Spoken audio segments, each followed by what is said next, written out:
అదే RTV app వార్తల్ని క్షణాల్లో చదివే అవకాశం ఉంటుంది. ఒక న్యూస్ పేపర్, ఒక టెలివిజన్ ఛానల్ మీ చేతుల్లో ఎప్పుడూ ఉంటాయి.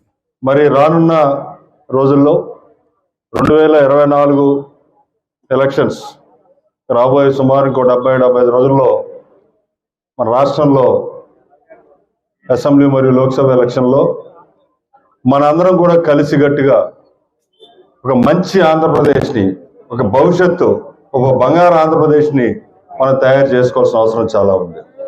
మరి దానికి నాంది మన భీమవరం నుంచే మొదలవుతుంది.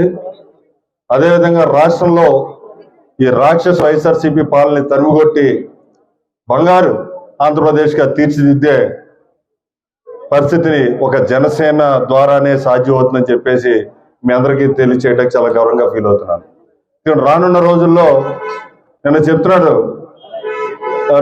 మన జగన్మోహన్ రెడ్డి గారు, ఆయనకి ఆల్రెడీ భయం మొదలైంది. ఇంకో ఆయన అంటాడు మీకు దమ్ముందా పోటీ చేయడానికి అంటాడు. అసలు మేము అడుగుతున్నాను మీకు దమ్ముందా మాతో పోటీ చేయడానికి అని చెప్పేసి.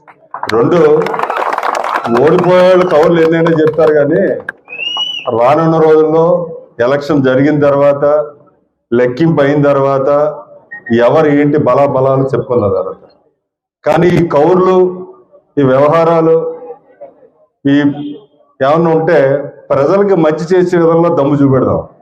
మన ప్రేమిస్తే తిరిగి అందరూ ప్రేమిస్తారు గురువు గారు, పగపడితే తిరిగి పగే పడతారు. దయచేసి ఆలోచించాల్సిందిగా కోరుతున్నాను.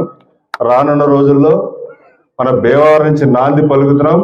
అత్యధిక మెజారిటీతో భీమవరం చరిత్రలో మొట్టమొదటిసారిగా అత్యధిక మెజారిటీతో కళ్యాణ్ గారు ఇక్కడి నుంచి నెక్కి అసెంబ్లీకి వెళ్ళడం జరుగుతుంది. దానికి నాంది ఈ రోజు మళ్ళీ ఇక్కడి నుంచి పలుకుతున్నాం. మరిన్ని వీడియోస్ కోసం ఛానల్ ని సబ్స్క్రైబ్ చేయండి. లేటెస్ట్ అప్డేట్స్ కోసం వాట్సాప్ ఛానల్ ని ఫాలో చేయండి. అండ్ లింక్ డిస్క్రిప్షన్ లో ఉంది.